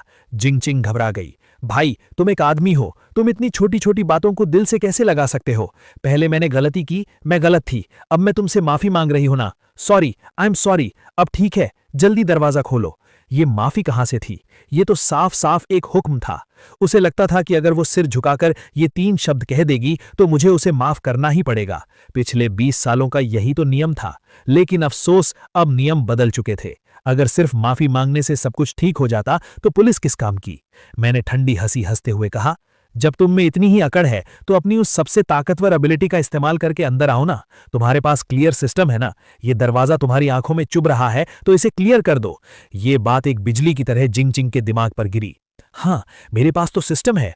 वो ठंड से इतनी पागल हो चुकी थी कि वो अपना सिस्टम ही भूल गई थी। ठीक है, तुम दरवाजा नहीं खोलते तो मैं खुद खोल लूंगी, फिर बाद में मेरे सामने गिड़गिड़ाना मत। जिंगचिंग की आंखों में एक बेरहमी छा गई। उसने एक लंबी सांस ली और अपने बर्फ जैसे ठंडे हाथों को उस मोटे दरवाजे पर जोर से रख दिया। उसके शरीर की एनर्जी बाहर निकली और उसके हाथों से एक लाल रोशनी फूटकर दरवाजे पर जोर से टकराई। क्लियर! लेकिन जैसा उसने सोचा था कि दरवाजा गायब हो जाएगा, वैसा कुछ नहीं हुआ। इसके बजाय वो लाल रोशनी एक ना दिखने वाली दीवार से टकराकर तुरंत वापस लौट आई। उस झटके से जिंगचिंग के हाथ सुन्न हो गए और वो पीछे बर्फ पर जा गिरी। सिस्टम वार्निंग, टारगेट ऑब्जेक्ट की डेंसिटी बहुत ज्यादा है और इसे high level energy space anchor से मजबूत किया गया है। होस्ट का करंट लेवल 1, इसे क्लियर नहीं किया जा सकता। जबरदस्ती क्लियर करने पर आपकी लाइफ फोर्स खर्च होगी। नहीं, ऐसा नहीं हो सकता। जिंगचिंग ने उस दरवाजे को हैरानी से देखा, जो अपनी जगह से 1 इंच भी नहीं हिला था। मेरा सिस्टम सबसे ताकतवर है, ऐसा कैसे हो सकता है कि ये एक दरवाजा तक ना खोल पाए? स्पीकर से मेरी बेदर्दी भरी हंसी गूंजी। मैं तुम्हें बताना भूल गया, इस दरवाजे को बनाने में मैंने 5 मिलियन का एरोस्पेस ग्रेड एलॉय इस्तेमाल किया है और ऐसा लगता है कि मेरा सिस्टम तुम्हारे सिस्टम का पक्का इलाज है। तुम्हारा क्लियर सिस्टम मेरे होट सिस्टम को क्लियर नहीं कर सकता। अब यहां से दफा हो जाओ, मेरे दरवाजे की बर्फ गंदी मत करो। स्पीकर बंद हो गया। फिर अचानक दरवाजे के ऊपर लगे सर्च लाइट्स चालू हो गए और 2 बहुत तेज रोशनी सीधे उन दोनों के चेहरों पर पड़ी, जिससे उनकी आंखें चुंधिया गईं। जिंगचिंग बर्फ पर बैठी हुई थी, अपनी हड्डियों को चीर देने वाली उस ठंड को महसूस करते हुए और उस दरवाजे को देखते हुए जो कभी नहीं खुलने वाला था। उसने पहली बार जाना कि असली खौफ और बेबसी क्या होती है। आधा घंटा बीत गया। जिंकिंग और चेनशू वहां से नहीं गए क्योंकि उनकी गाड़ी खराब हो चुकी थी। वो बस फैक्ट्री के दरवाजे के पास एक छोटी सी खाली जगह में सिकुड़ कर बैठ गए। क्या करें, मुझे मेरे पैर महसूस नहीं हो रहे हैं। जिंकिंग के होंठ गहरे बैंगनी हो चुके थे और उसकी पलकों पर बर्फ की बूंदें जम गई थीं। चेनशू की हालत तो और भी खराब थी। उसने अपने पहले से ही कम कपड़ों में से एक जैकेट जिंकिंग को दे दिया था। अब उसका पूरा शरीर बुरी तरह कांप रहा था और उसकी आंखें बंद होने लगी थीं। मत सो जाना, अगर सो गए तो कभी नहीं उठ पाओगे।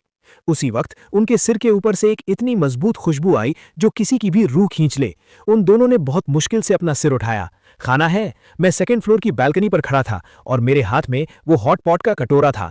जिंग बुफान, मैं तुम्हारे हाथ जोड़ता हूं, मुझे एक बाइट दे दो, बस एक घूंट गरम सूप। चेनशू आखिरकार टूट गया। वो बर्फ पर घुटनों के बल बैठ गया और पागलों की तरह ऊपर की तरफ अपना सिर पटकने लगा। मैंने तुम्हें पहले बास्केटबॉल खेलना भी सिखाया था।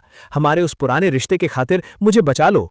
पुराना रिश्ता? मैं हंसा और मैंने चॉपस्टिक से एक बढ़िया पका हुआ बीफ का टुकड़ा उठाया। जब तुम दोनों ने मुझे बाहर मरने के लिए छोड़ दिया था, तब क्या तुमने उस पुराने रिश्ते के बारे में सोचा था? मैंने अपना हाथ खोला और वो गरम गरम बीफ का टुकड़ा जिससे लाल तेल टपक रहा था उन दोनों के सामने नीचे आ गिरा। उस गंदी बर्फ के ढेर में चेनशू लगभग बिना सोचे समझे उसे छीनने के लिए झपटा, लेकिन जिंकिंग उससे भी तेज थी। उसने वो गंदी बर्फ से सना हुआ मांस का टुकड़ा उठाया और सीधा अपने मुंह में ठूस लिया। उसने उसे चबाया तक नहीं, सीधा निगल लिया। उस पल भर की गर्मी ने उसके गले से एक सुकून भरी आवाज निकाल दी। टेस्टी है, बहुत टेस्टी है, बहुत टेस्टी है। जिंकिंग ने रोते हुए अपना सिर हिलाया।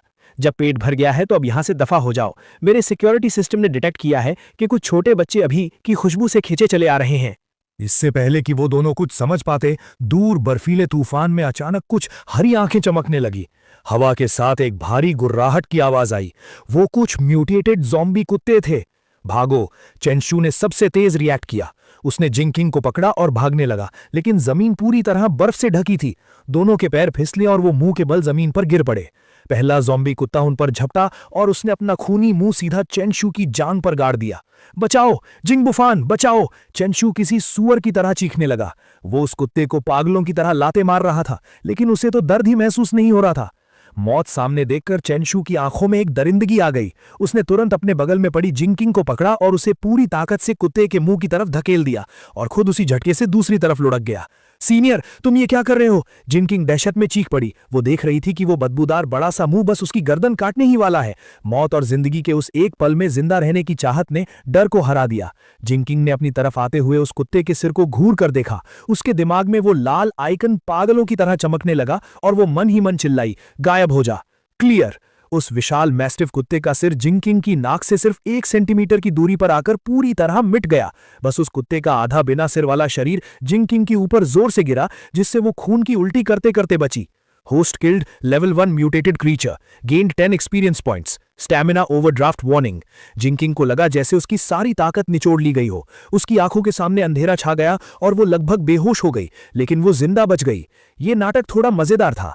मैंने अपने हाथ से बाइनोक्यूलर्स नीचे रखे। मेरी आंखों में एक मजाकिया चमक थी। जब तुम लोग जाना ही नहीं चाहते तो चलो मैं तुम्हें एक रास्ता दिखाता हूं। मेरी आवाज फिर से गूंजी, किसी शैतान के बहकावे की तरह। यहां से ईस्ट की तरफ 200 मीटर जाओ, वहां एक गार्ड हाउस है। वो पहले यहां के सिक्योरिटी गार्ड का कमरा हुआ करता था। हालांकि उसके शीशे टूटे हुए हैं, लेकिन फिर भी छुपने की जगह है। आज रात जिंदा बचने का वही तुम्हारा इकलौता मौका है। इतना कहकर खिड़की पूरी तरह से बंद हो गई। पीछे रह गए अंधेरे में कांपते हुए वो 2 लोग और उनके चारों तरफ बढ़ती हुई वो हरी आंखें। गार्ड हाउस की तरफ चलो। जिंकिंग ने अपने ऊपर से कुत्ते की लाश को हटाया और लड़खड़ाते हुए खड़ी हो गई। उसने चेनशू की तरफ एक बार भी नहीं देखा। उस धक्के को वो हमेशा याद रखने वाली थी। ज़ॉम्बी कुत्तों के झुंड से घिरने से बस 1 सेकंड पहले वो दोनों रेंगते गिरते पड़ते उस टूटे फूटे गार्ड हाउस की तरफ भागे। गार्ड हाउस बहुत छोटा था और चारों तरफ से हवा आ रही थी। दोनों ने किसी तरह टूटी फूटी लकड़ियों और पुराने अखबारों से खिड़कियों को बंद किया और धूल भरी जमीन पर गिरकर जोर जोर से सांसें लेने लगे। किंग, तुम ठीक तो हो? चेनशू ने आगे बढ़कर जिंकिंग का हाथ पकड़ना चाहा। उसके चेहरे पर एक झूठी मक्खन लगाने वाली मुस्कान थी। अभी मैं उस कुत्ते को धक्का दे रहा था, तुम्हें नहीं, गलत मत समझना। दूर हटो। जिंकिंग ने बेरहमी से उसका हाथ झटक दिया। अभी जो कुछ हुआ उसके बाद उस मासूम लड़की का नकाब हमेशा के लिए टूट चुका था और अब उसका मतलबी और खूंखार असली चेहरा सामने आ गया था। ये मत सोचना कि मुझे पता नहीं है कि तुम क्या सोच रहे हो चेंशु। पहले मैंने तुम्हें इसलिए पालकर रखा था क्योंकि तुम हैंडसम और पढ़ाई में अच्छे थे, लेकिन अब तुम सिर्फ एक कूड़े हो। जिंकिंग दीवार के सहारे बैठ गई और अपनी ताकत वापस पाने के लिए आंखें बंद कर लीं। अब से अगर तुमने मुझे छूने की भी कोशिश की तो मैं तुम्हारा सिर भी उस कुत्ते की तरह उड़ा दूंगी। चेंशु का शरीर सुन्न पड़ गया। उसकी आंखों में नफरत की चमक आई, लेकिन उसने तुरंत उसे छिपा लिया। उसे पता था कि अब जिंकिंग के पास वो खौफनाक क्लियर सिस्टम है। उसे मारना जिंकिंग के लिए चुटकी का काम था। वो सिर्फ बर्दाश्त कर सकता था। और उधर 200 मीटर दूर सेफ हाउस के बेसमेंट में मैं कांस्टेंट टेम्परेचर वाले मसाज बाथटब में लेटा हुआ था और मेरे हाथ में एक टैबलेट था। हालांकि पब्लिक इंटरनेट बंद हो चुका था, लेकिन मेरे लगाए हुए मिलिट्री ग्रेड सैटेलाइट रिसीवर में अभी भी पूरी दुनिया के सिग्नल्स आ रहे थे। स्क्रीन पर दुनिया भर की न्यूज स्क्रॉल हो रही थीं। China region emergency notice. सरकार ने highest level emergency plan activate कर दिया है। सभी ऑफिशियल शेल्टर खोल दिए गए हैं। सभी बचे हुए लोग अपने नजदीकी शेल्टर में जाएं। इस शहर के शेल्टर की लोकेशन है east city sports centre, shelter number 7। मैंने इस लोकेशन को देखा। पिछली जिंदगी में यह सच में शुरुआत का सबसे बड़ा ऑफिशियल बेस था, लेकिन बहुत ज्यादा लोगों के होने की वजह से सप्लाईज बहुत तेजी से खत्म हुई और खराब मैनेजमेंट की वजह से 1 महीने के अंदर ही वहां वो मशहूर फूड राइट हुआ था जिसमें हजारों लोग मारे गए थे। ऐसा लगता है कि इतिहास बदला नहीं है। मैंने न्यूज बंद की और सिस्टम इंटरफेस खोला। Current total hold volume 32,000 tonne. System level 1, experience point 0%, level up requirement 10 level 1 zombie cores collect करें। कोर्स? पिछली जिंदगी में लोगों को एपोकलिप्स के तीसरे महीने तक पता ही नहीं चला था कि ज़ॉम्बी के दिमाग में मौजूद इन कोर्स से एबिलिटीज को लेवल अप किया जा सकता है, लेकिन मुझे ये बात अभी पता है। वो बेवकूफ जिंग अभी बस अपनी जान बचाने के लिए कुत्ते को मारकर भाग गई, लेकिन सबसे कीमती लूट वो वहीं बर्फ में छोड़ गई। वो मेरे एक्सपीरियंस पॉइंट्स हैं, मैं उन्हें ऐसे ही बर्बाद नहीं होने दे सकता। मैंने एक हल्की नैनो थर्मल कॉम्बैट सूट पहनी, अपनी टैक्टिकल कुल्हाड़ी उठाई और मैंने बाहर टहलने जाने का फैसला किया, इस बर्फीले तूफान की पहली रात में अपनी पहली कमाई लूटने के लिए और साथ ही ये देखने के लिए कि वो 2 पहरेदार कुत्ते ठंड से मरे या नहीं। मैंने पूरी तरह से pack nano heating combat suit पहन रखी थी और मैं पश्चिमी इलाके के बंजर मैदान में चल रहा था। आगे 50 मीटर की दूरी पर वो ज़ॉम्बी कुत्तों का झुंड गार्ड हाउस के चक्कर काट रहा था। कुल 7 कुत्ते थे। मैंने अपनी सांसें कंट्रोल की और बर्फ के ढेर के पीछे से तेजी से बाहर निकला। पहला ज़ॉम्बी कुत्ता अभी भी गार्ड हाउस पर गुर्रा रहा था। उसे कुछ समझ ही नहीं आया और मेरी कुल्हाड़ी उस तक पहुंच गई। एक भारी आवाज के साथ मेरी टैक्टिकल कुल्हाड़ी ने उसके सख्त सिर को फाड़ दिया। Killed level 1 zombie dog, experience +10। इस आवाज ने तुरंत बाकी 6 खूंखार कुत्तों को चौंका दिया। सबसे बड़ा ज़ॉम्बी मैस्टिफ, जो उनका लीडर था, उसने झटके से अपना सिर मोड़ा। खौफनाक रोशनी से चमकती उसकी आंखों ने मुझे घूर कर देखा। उसने अपने पिछले पैरों से धक्का दिया और उसका भारी भरकम शरीर किसी टैंक की तरह मेरी तरफ टकराने के लिए दौड़ा। जब वो मुझसे सिर्फ आधा मीटर दूर था, मैंने अपना बायां हाथ उस मैस्टिफ के पैरों के नीचे की जमीन की तरफ किया। स्टोर। उसी पल उस कुत्ते के नीचे की 2 मीटर चौड़ी बर्फ और जमीन पलक झपकते ही गायब हो गई। उस मैस्टिफ के नीचे की जमीन खिसक गई और वो सीधा उस गड्ढे में जा गिरा। अगर तुम्हें बर्फ पसंद है तो ये लो मौत। मैं तुरंत उसके पीछे उस गहरे गड्ढे में कूद गया। मेरे हाथों में मौजूद टैक्टिकल कुल्हाड़ी हवा में लहर की तरह घूमी। कुल्हाड़ी का ब्लेड सीधे उस मैस्टिफ की कमजोर गर्दन पर जा लगा और एक खौफनाक कुत्ते का सिर कटकर जमीन पर गिर गया। Killed level 1 zombie dog, experience +10। ये बाहर आ गया। मेरे दिल में एक खुशी दौड़ गई। मैंने नीचे बैठकर अपनी घिन को दबाते हुए उस मैस्टिफ के सिर के अंदर हाथ डाला। जल्द ही मैंने एक नाखून के आकार का क्रिस्टल बाहर निकाला जिसमें से एक हल्की लाल रोशनी चमक रही थी। यही है इस एपोकलिप्स की सबसे कीमती करेंसी। कोर्स ज़ॉम्बी की ताकत का सोर्स है और इंसानों के एवोल्यूशन की चाबी भी। गड्ढे के ऊपर बचे हुए 5 ज़ॉम्बी कुत्ते अभी भी जोर जोर से भौंक रहे थे, लेकिन वो गड्ढे के डर से नीचे नहीं आ रहे थे। मैंने अपना सिर उठाया और मेरे चेहरे पर एक बेरहम मुस्कान थी। घबराओ मत, एक एक करके आओ, तुम सब मेरे एक्सपीरियंस पॉइंट्स हो, मैंने दिमाग में सोचा और अपने स्पेस से एक मॉडिफाइड नेल गन बाहर निकाली। अगले 5 मिनट तक मैं गड्ढे के अंदर खड़ा होकर निशाना लगाता रहा जैसे कोई टारगेट प्रैक्टिस हो। लड़ाई खत्म होने के बाद मैं गहरे गड्ढे से बाहर निकला। मैंने सारी लाशों को चेक किया। किस्मत अच्छी थी, उन 7 कुत्तों ने मिलकर मुझे 3 कोर्स दिए। सिस्टम एक्सपीरियंस बार अब 45% तक पहुंच चुका था। कोर्स को सिस्टम स्पेस में फेंक कर मैं गार्ड हाउस की तरफ बढ़ा। अंदर कोई नहीं था, बस बिखरे हुए पैरों के निशान थे और दीवार पर नाखूनों से खुरच कर लिखी एक लाइन थी, जिंग बुफान, तुम इंतजार करना। लगता है इनमें जिंदा रहने की काफी तड़प है। मैंने हिकारत भरी हंसी हंसी। मुझे कोई डर नहीं था कि ये दो कीड़े कुछ बड़ा उखाड़ लेंगे। इस अपोकलिप्स में जिंदा रहना अक्सर मरने से ज्यादा दर्दनाक होता है, खासकर उन दो लोगों के लिए जो खुद को बहुत ऊंचा समझते हैं लेकिन जिनकी किस्मत कागज से भी पतली है।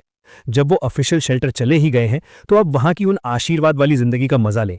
असल नर्क तो वही जगह है। मैं मुड़ा और मेरा साया उस बर्फीले तूफान में गायब हो गया। इस बार बाहर निकलने से मुझे सिर्फ अपनी कॉम्बैट पावर का ही अंदाजा नहीं हुआ, बल्कि एक बात और पक्की हो गई। इस दुनिया में जहां सारे नियम टूट चुके हैं, जब तक मेरे पास ताकत है, ये जगह मेरे लिए एक प्लेग्राउंड है। और मेरा अगला टारगेट शहर के बीचों बीच मौजूद फर्स्ट पीपल्स हॉस्पिटल था। वहां सिर्फ ज़ॉम्बी ही नहीं है, बल्कि वो एंटीवायरस सिरम भी है जिसकी मुझे बहुत जरूरत है। सिरम ज़ॉम्बी वायरस का इलाज तो नहीं कर सकता, लेकिन शुरुआती दिनों में आम बुखार और इन्फेक्शंस को ठीक करने के लिए ये बहुत जरूरी है। उसी दौरान ईस्ट सिटी स्पोर्ट्स सेंटर को एक टेम्पररी शेल्टर में बदल दिया गया था। हजारों बचे हुए लोग दरवाजे पर भीड़ लगाए खड़े थे। रोने की आवाजें, गालियां और मदद की पुकारें सब एक में मिल गई थीं। हथियारों से लैस सिपाही बहुत तनाव में ऑर्डर मेंटेन कर रहे थे। लाइन में खड़े रहो, अपना टेम्परेचर चेक करवाओ, जिनके शरीर पर घाव हैं उन्हें तुरंत अलग करो। सप्लाईज लिमिट में है, हर इंसान को दिन में सिर्फ एक कटोरी दलिया मिलेगा। जिन्हें पेट भर खाना चाहिए वो सर्च एंड रेस्क्यू टीम में ज्वाइन करने के लिए नाम लिखवाएं। जिंग किंग और चैन यू भीड़ में बुरी हालत में खड़े थे। रुको, क्या कर रहे हो तुम दोनों? एक सिपाही ने उन दोनों को लाइन तोड़ने से रोका। मैं एक अवेकनर हूं, मैं एक अवेकनर हूं। जिंग किंग को जैसे डूबते को तिनके का सहारा मिल गया। वो पागलों की तरह अपने हाथ हिलाने लगी और चिल्लाई, मेरे पास एबिलिटी है, मैं स्पेशल हूं, मुझे अंदर जाने दो, मुझे तुम्हारे कमांडर से मिलना है। अवेकनर? सिपाही हैरान रह गया। हालांकि ऊपर से ऑर्डर आया था कि स्पेशल एबिलिटीज वाले लोगों को अलग से छांटा जाए, लेकिन पिछले कुछ दिनों में बहुत सारे लोग झूठ बोलकर आने लगे थे। साबित करो, सिपाही ने रूखेपन से कहा। जिंग किंग ने गहरी सांस ली। अपनी कमजोरी और भूख से हो रहे चक्कर को बर्दाश्त करते हुए उसने सड़क के किनारे रखे एक भारी भरकम बैरिकेड पत्थर की तरफ अपना हाथ बढ़ाया। गायब हो जा। एक रोशनी चमकी और वो सैकड़ों किलो भारी पत्थर पलक झपकते ही हवा में गायब हो गया, जैसे वो कभी वहां था ही नहीं। आसपास की भीड़ में सन्नाटा छा गया। सिपाही की आंखें फटी की फटी रह गईं। उसने तुरंत अपना वॉकी टॉकी उठाया। बेस एंट्रेंस पर एक स्पेस टाइप नहीं, एक क्लियर टाइप अवेकनर मिली है, प्लीज इंस्ट्रक्शंस दे। 5 मिनट बाद जिंग किंग और चैन यू को एक गर्म ऑफिस में लाया गया। डेस्क के पीछे एक मिलिट्री कोट पहने अधेड़ उम्र का आदमी बैठा था। उसने जिंग किंग को ऊपर से नीचे तक देखा। तो तुम्हारी एबिलिटी क्लियर करने की है? डायरेक्टर वैंग के हाथ में एक पेन था। तुम कितनी बड़ी चीज को क्लियर कर सकती हो? क्या तुम जिंदा इंसानों को क्लियर कर सकती हो? 2 मीटर तक की कोई भी चीज क्लियर की जा सकती है। जिंग किंग अब थोड़ा साफ बोल पा रही थी, क्योंकि उसे आखिरकार गर्मी मिल गई थी। मैं जिंदा इंसानों को भी मार सकती हूँ। अभी रास्ते में मैंने एक म्यूटेटेड मैस्टिफ को मारा है। कमांडर, मैं कॉम्बैट टाइप टैलेंट हूँ। मुझे एक प्राइवेट कमरा चाहिए और मुझे खाने में मीट चाहिए। डायरेक्टर वैंग ऐसे हंसा जैसे उसने कोई बहुत बड़ा मजाक सुन लिया हो। Combat type? छोटी बच्ची, तुम्हें लगता है कि एक कुत्ते को मारकर तुम इनविंसिबल हो गई हो? वो उठा और खिड़की के पास जाकर बाहर ज़ॉम्बियों की घनी भीड़ की तरफ इशारा किया। अभी बाहर हजारों ज़ॉम्बी हैं। तुम्हारी वो एबिलिटी जो एक बार में सिर्फ एक को मार सकती है और कुछ बार इस्तेमाल करने के बाद तुम्हें सुन्न कर देती है, वो जंग के मैदान में कूड़े के बराबर है। जो काम एक स्नाइपर एक गोली में कर सकता है, उसके लिए हम तुम्हें मरने के लिए क्यों भेजें? जिंग चिंग का चेहरा तुरंत पीला पड़ गया, लेकिन डायरेक्टर वैंग ने बात पलटी और उसकी नजरें बाहर बर्फ से ढके रनवे पर गईं। तुम्हारी एबिलिटी राक्षस मारने के काम की तो नहीं है, लेकिन किसी और काम के लिए बहुत सही है। भारी बर्फबारी ने सारे रास्ते ब्लॉक कर दिए हैं, सप्लाईज वाली गाड़ियां अंदर नहीं आ सकती और हवाई जहाज का रनवे भी बर्फ के नीचे दब चुका है। हमें एक लाइफलाइन रास्ता साफ करना है। तुम्हारी एबिलिटी बर्फ हटाने के लिए एक गॉड लेवल स्किल है। बर्फ हटाना? जिंग चिंग को लगा जैसे किसी ने उसकी बहुत बड़ी बेइज्जती कर दी हो। मैं एक अवेकनर हूं। मैं तो वो मेन लीड हूं जिसके पास गोल्डन फिंगर है, जिसे इस एपोकलिप्स की रानी बनना है, और तुम मुझे सफाई कर्मचारी बनाना चाहते हो? मैं नहीं करूंगी। मैं एक अवेकनर हूं। तुम लोग मेरी ऐसी बेइज्जती कैसे कर सकते हो? मैं ये नहीं करूंगी। डायरेक्टर वैंग के चेहरे की मुस्कान पल भर में गायब हो गई। यहां जो काम नहीं करेगा उसे खाना नहीं मिलेगा। चाहे तुम अवेकनर भी हो, तुम्हें काम के हिसाब से ही राशन मिलेगा।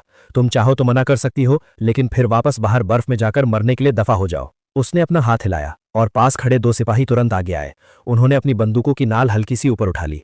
चैनशू डर के मारे कांपने लगा। उसने तुरंत जिंगचिंग की स्लीव पकड़ी और उसे पागलों की तरह इशारे करने लगा।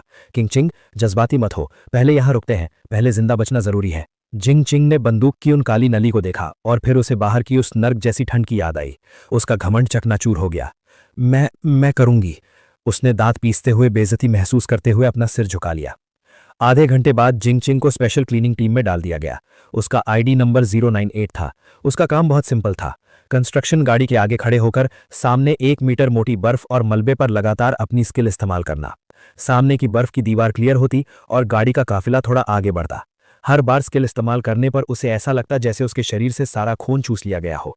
जल्दी करो, क्या नाटक लगा रखा है, पीछे का काफिला इंतजार कर रहा है। सुपरवाइजर हाथ में स्पीकर लिए चिल्लाता। अगर वो जरा सी भी सुस्त पड़ती तो उसे गंदी गंदी गालियां खानी पड़ती। और चेंशु, क्योंकि उसके पास कोई एबिलिटी नहीं थी, उसे सबसे निचले लेवल पर डाल दिया गया, ट्रांसपोर्ट ग्रुप।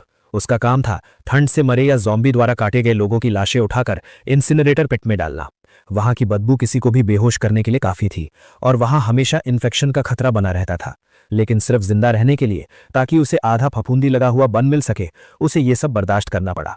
आधी रात को दोनों स्टेडियम के स्टैंड्स के नीचे बने कॉमन बेड्स पर बेजान गिरे हुए थे। यहां सैकड़ों लोग भरे पड़े थे। पसीने और पैरों की बदबू आपस में मिल रही थी। जिंगचिंग ने अपने सूजे हुए और फटे हुए हाथों को देखा और उसके आंसू रुकने का नाम नहीं ले रहे थे। ऐसा नहीं होना चाहिए था। मेरे पास सिस्टम है, मैं रीबोर्न होकर वापस आई हूं। उसे जिंग बुफान की याद आई और उसके गर्म फायरप्लेस की। जिंग बुफान, तुम इस वक्त बहुत खुश होगे ना?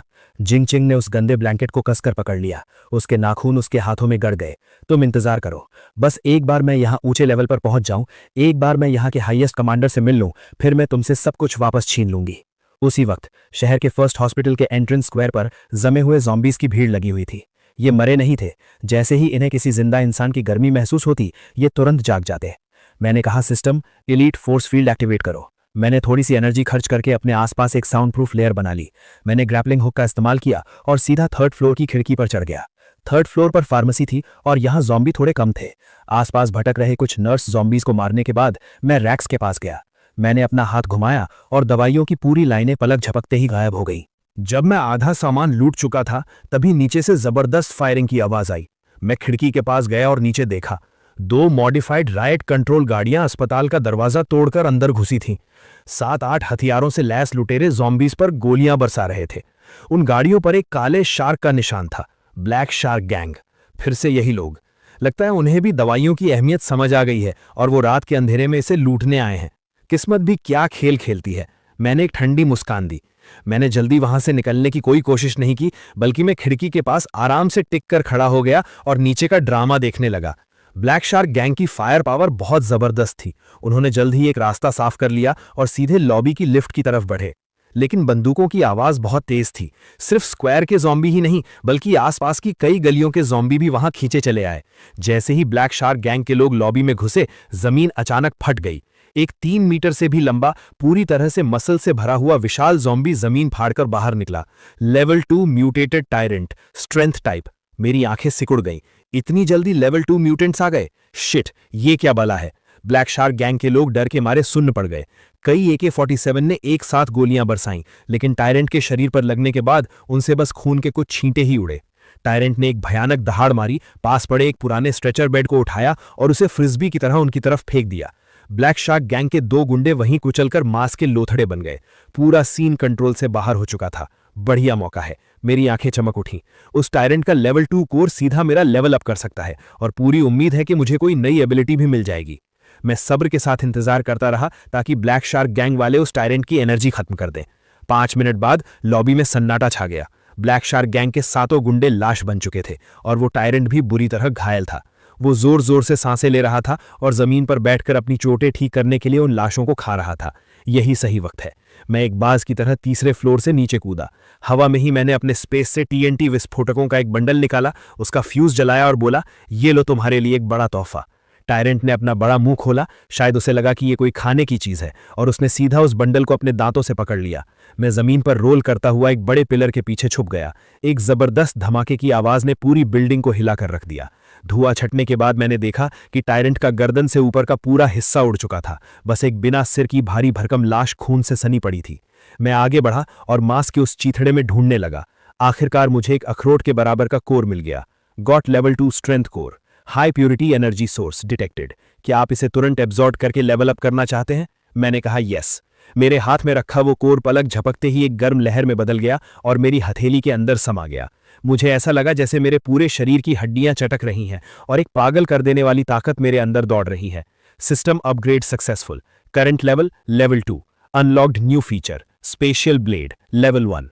मेंटल पावर खर्च करके रियलिटी स्पेस में 1 मीटर लंबा स्पेस क्रैक बनाया जा सकता है। ये किसी भी फिजिकल डिफेंस को इग्नोर करके हर चीज को काट सकता है। Ignore defence. मैंने अपनी हथेली को देखा और अपने दिमाग से उसे हुक्म दिया।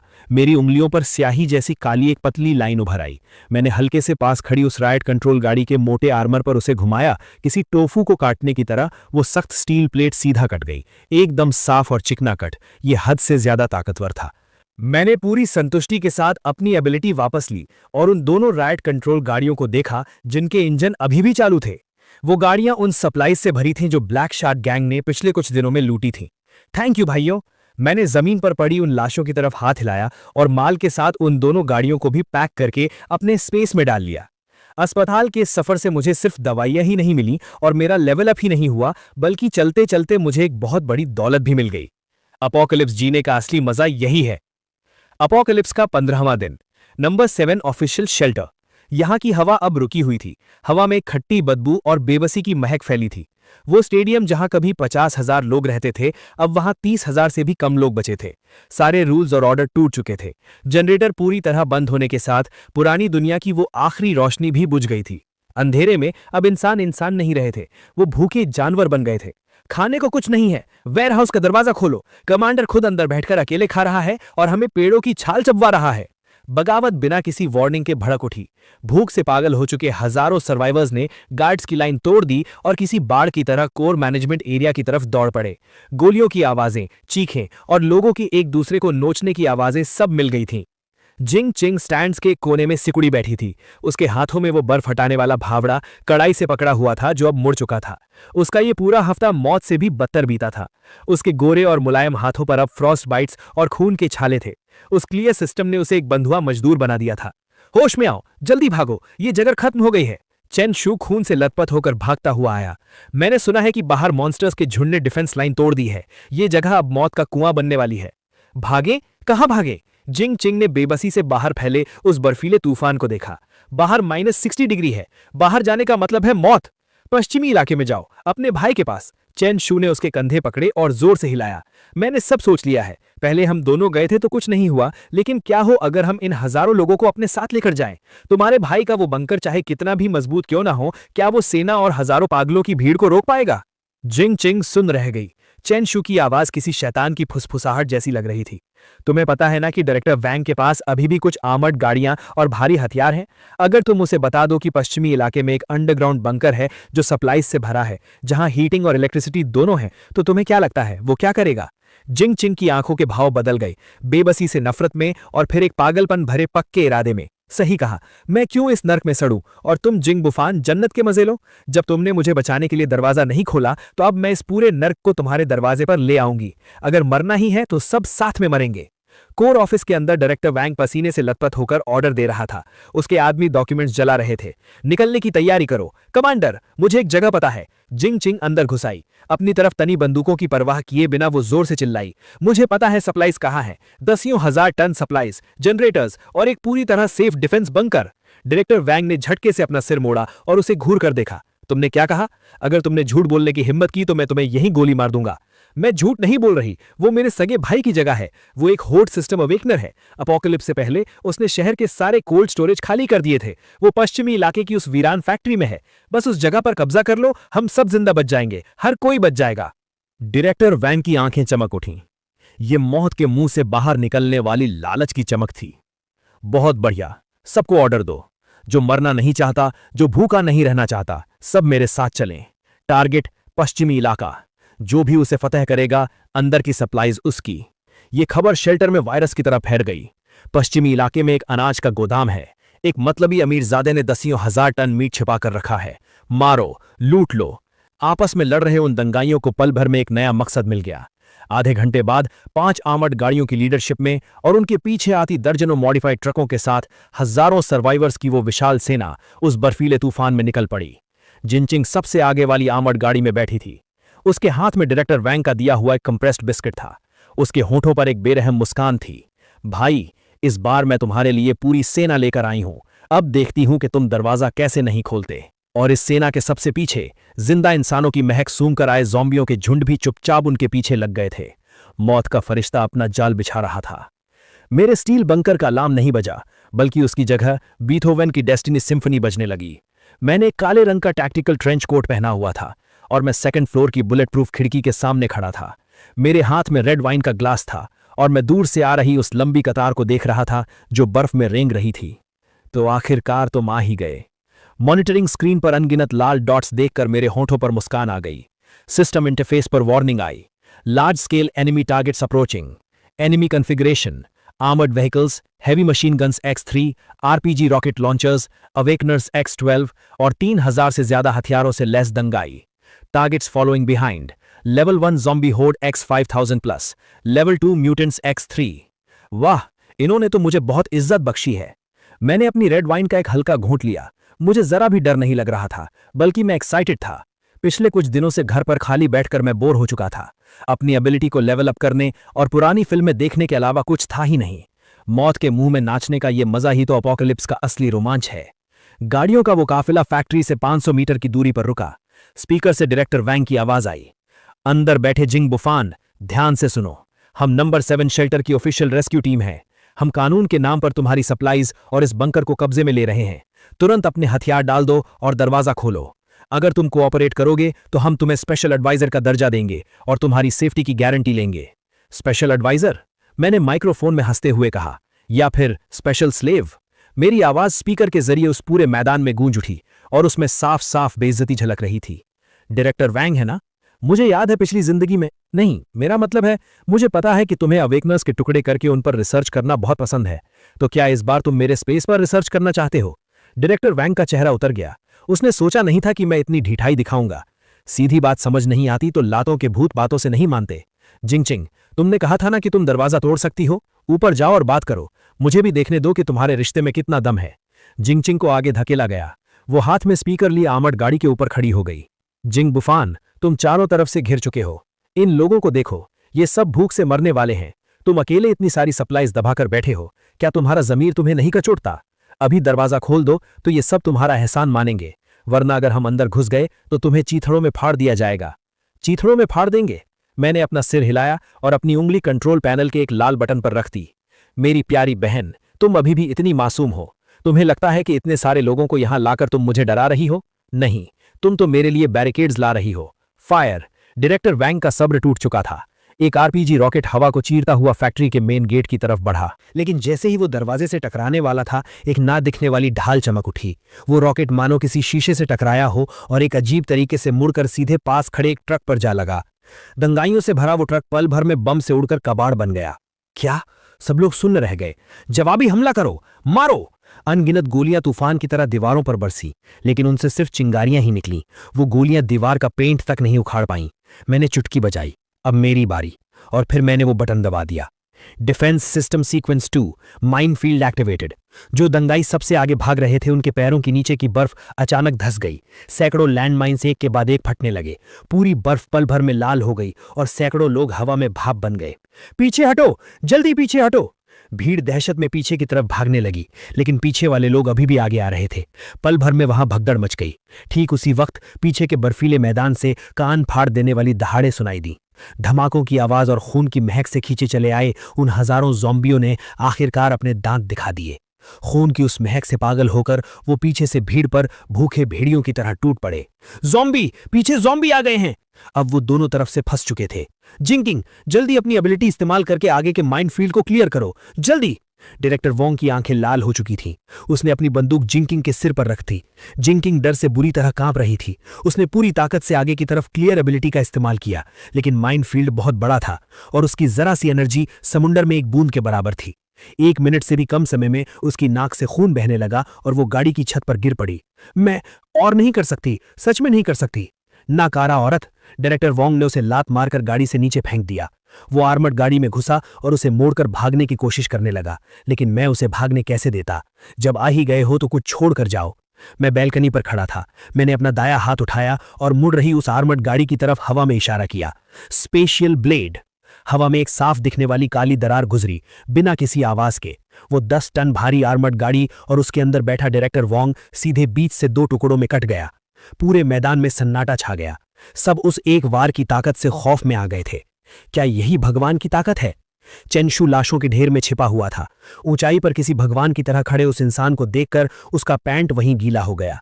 लड़ाई पूरे 3 घंटे तक चली। कुछ लोगों को छोड़कर जो मौका देखकर गहरी बर्फ में भाग गए, वो 3000 लोगों की सेना पूरी तरह तबाह हो चुकी थी। हर तरफ लाशें ही लाशें थीं। खून की गर्मी से बर्फ पिघली और फिर तुरंत जमकर लाल बर्फ की एक मोटी परत बन गई। ये जगह अब एक बहुत बड़े खुले कब्रिस्तान में बदल चुकी थी। ज़ॉम्बी की भीड़ का सफाया भी मैंने अपनी हैवी मशीन गन से कर दिया था। तूफान रुक चुका था। आसमान में एक फीका चांद चमक रहा था, जो जमीन पर इस नर्क को रोशन कर रहा था। मेन गेट के सामने अब सिर्फ 2 ही जिंदा लोग बचे थे, जिंकिंग और चेन शू। उनकी किस्मत अच्छी थी क्योंकि शुरुआत में ही उन्हें गाड़ी से नीचे लात मार दी गई थी और वो आर्मर्ड गाड़ी के मलबे के नीचे लाश बनने का नाटक करके छुप गए थे। दरवाजा धीरे धीरे खुला। मेरे हाथ में मेरी टैक्टिकल कुल्हाड़ी थी और मैं कदम बढ़ाते हुए उन दोनों की तरफ गया। भाई, जिंकिंग घुटनों के बल जमीन पर थी। उसका पूरा चेहरा खून से सना था और वो एक कुत्ते की तरह रेंगते हुए मेरी तरफ आ रही थी। मेरी गलती थी, मैं सच में गलत थी। मुझे मजबूर किया गया था। डायरेक्टर वोंग ने मुझे यहाँ आने पर मजबूर किया था। तुम्हें तो पता है मैं कितनी डरपोक हूँ। हाँ, उन्होंने ही हमें मजबूर किया था। जिंग बुफान, बुफान भाई, बॉस बुफान, हमारे पुराने रिश्ते के खातिर मुझे एक कीड़े की तरह जाने दो। मैं जिंदगी भर तुम्हारा कुत्ता बनकर रहूंगा। मैं उन दोनों से 2 मीटर की दूरी पर रुका। मैंने कुछ नहीं कहा, बस अपने स्पेस से एक टेबल और कुर्सियां निकाली। फिर मैंने एक लाल तांबे का छोटा चूल्हा निकाला, आग जलाई, उस पर बर्तन रखा, पानी डाला और कुछ मसाले डाले। जल्द ही वो मसालेदार खुशबू फिर से हवा में फैल गई। मैंने पतले कटे हुए मटन की एक प्लेट निकाली और बहुत आराम से उसे पकाने लगा। खाना चाहते हो? मैंने मीट का एक टुकड़ा उठाया और उस पर फूंक मारी। जिंग और चैन शू ने अपना थूक निकला। उनकी आंखों में भूख थी, लेकिन उससे भी कहीं ज्यादा खौफ था। मुझे एक बाइट दे दो, मैं तुम्हारे हाथ जोड़ती हूं। जिंग रोते हुए गिड़गिड़ा रही थी। ये नज़ारा कितना जाना पहचाना लग रहा है ना? मैंने मीट अपने मुंह में डाला और आराम से चबाने लगा। पिछली जिंदगी में मैं भी तुम्हारे सामने ऐसे ही गिड़गिड़ाया था। उस बंद दरवाजे के पार मैंने तुमसे पानी की एक घूंट मांगी थी या सड़े हुए बिस्कुट का एक टुकड़ा मांगा था, और तुमने क्या कहा था? जिंग का शरीर कांपने लगा। उसकी बोलने की हिम्मत नहीं हुई। तुमने कहा था कि सप्लाईज काम के लोगों के लिए हैं, कबाड़ लोगों को हवा भी बर्बाद नहीं करनी चाहिए। मैंने अपने चॉपस्टिक्स नीचे रखे और उन्हें बर्फ जैसी ठंडी नजरों से देखा। आज मैं तुम्हारी वो बात तुम्हें वापस लौटाता हूं। मैं अपनी जगह से उठा। मेरे हाथ में पकड़ी टैक्टिकल कुल्हाड़ी चांद की रोशनी में चमक रही थी। चेनशू, मैंने उसे पुकारा। चेनशू को लगा कि शायद उसके लिए कोई रास्ता खुल गया है। उसने तुरंत अपना सिर उठाया। तुमने कहा था ना कि तुम जिंग से प्यार करते हो और उसके लिए जान भी दे सकते हो। चेनशू थोड़ा हिचकिचाया। उसने अपने बगल में बैठी जिंग की तरफ देखा। अगर तुम इसे मार दोगे तो मैं तुम्हें अंदर आकर हॉटपॉट खाने दूंगा और तुम्हें एक गर्म कमरा भी दूंगा। मेरी आवाज किसी लालच से भरी थी। यहां तक कि मैं तुम्हें एक एवोल्यूशन पोशन भी दूंगा, जिससे तुम भी एक अवेकनर बन जाओगे। मैंने एक खंजर चेनशू के सामने फेंक दिया। ये इंसानी फितरत का सबसे बड़ा इम्तिहान था। जिंग ने खौफ में चेनशू को देखा और उसका शरीर पीछे खिसकने लगा। सीनियर, तुम ऐसा नहीं करोगे। हम एक दूसरे से प्यार करते हैं। चेनशू ने उस खंजर को देखा, फिर उसने मेरे पीछे उस गर्म और रोशन बंकर को देखा और फिर अपने सामने बैठी उस कीचड़ में सनी बेकाम औरत को देखा। उसी पल प्यार का वो नकाब पूरी तरह टूटकर बिखर गया।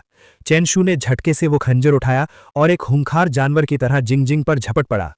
किंग, तुमने भी सुना, बस तुम्हारे मरने से मेरी जान बच जाएगी। वैसे भी तुम्हारे पास अब कोई सप्लाईज नहीं है, तो मेरे लिए एक बार मर जाओगी तो क्या चला जाएगा। जिंग चीख पड़ी। जिंदा रहने की फितरत ने उसकी बची खुची ताकत को बाहर निकाल दिया। क्लियर। हालांकि उसकी एनर्जी खत्म हो चुकी थी, लेकिन ये वार चेनशू के हाथ में पकड़े खंजर पर लगा और वो खंजर गायब हो गया। लेकिन चेनशू तब तक जिंग के ऊपर आ चुका था। उसने अपने दोनों हाथों से उसका गला कसकर पकड़ लिया। मर जा, मेरे रास्ते का कांटा मत बन। वो दोनों खून से सनी उस बर्फ पर आपस में गुत्थम गुत्था हो गए। 2 जंगली जानवरों की तरह एक दूसरे को नोचने लगे। घिनौना, हद से ज्यादा घिनौना। मैं ठंडी नजरों से ये सब देख रहा था, जैसे कोई कॉमेडी ड्रामा चल रहा हो। जब दोनों लड़ते लड़ते थककर चूर हो गए और हाँफते हुए जमीन पर गिर पड़े। जिंग का चेहरा बुरी तरह कट फट गया था और चेनशू की एक आंख अंधी हो चुकी थी। जबरदस्त, मैंने ताली बजाई। लेकिन मैंने तुमसे झूठ बोला था। मैं उन दोनों के पास गया और मैंने अपनी कुल्हाड़ी उठा ली। मेरे सेफ हाउस में कूड़े कचरे के लिए कोई जगह नहीं है। उन दोनों की खौफनाक चीखों के बीच मेरी कुल्हाड़ी नीचे गिरी। सफेद बर्फ पर खून की धार छूट पड़ी, जैसे बर्फ पर कोई लाल फूल खिल गया हो। इस जिंदगी का हिसाब आखिरकार बराबर हो गया। मैं एक पल भी वहां नहीं रुका। मैंने पलटकर अपना हाथ घुमाया। जमीन पर पड़ी लाशें और दूर पड़ी आर्मर्ड गाड़ियों का मलबा, सब कुछ सिस्टम के ट्रैश रिसाइकिल बिन में चला गया। दरवाजा फिर से बिल्कुल साफ हो गया। अंदर लौटकर मैं उस बड़ी सी खिड़की के पास गया और बाहर चल रहे उस खौफनाक बर्फीले तूफान को देखने लगा। दुनिया मर चुकी है, लेकिन मैं अभी भी जिंदा हूं और मैं एक शानदार जिंदगी जीऊंगा। मैंने शराब की कैबिनेट से एक विंटेज विस्की निकाली और 2 ग्लास डाले। एक ग्लास मैंने जमीन पर गिरा दिया, पिछली जिंदगी के अपने उस बेवकूफ रूप की शांति के लिए, और दूसरा ग्लास मैंने आसमान की तरफ उठाया, इस बेरहम लेकिन शानदार नई दुनिया के नाम। हेलो एपोकलिप्स, मैं जिंग बूफान हूं, यहां का राजा। हे दोस्तों, इस वीडियो को देखने के लिए आपका बहुत बहुत शुक्रिया। प्लीज इस वीडियो को लाइक और शेयर जरूर करें। अगर आप चाहते हैं कि हम इस कहानी को जारी रखें तो प्लीज इस वीडियो को अपना पूरा सपोर्ट दें और ऐसी ही नई नई स्टोरीज के लिए चैनल को अभी सब्सक्राइब कर लें। मिलते हैं अगले वीडियो में।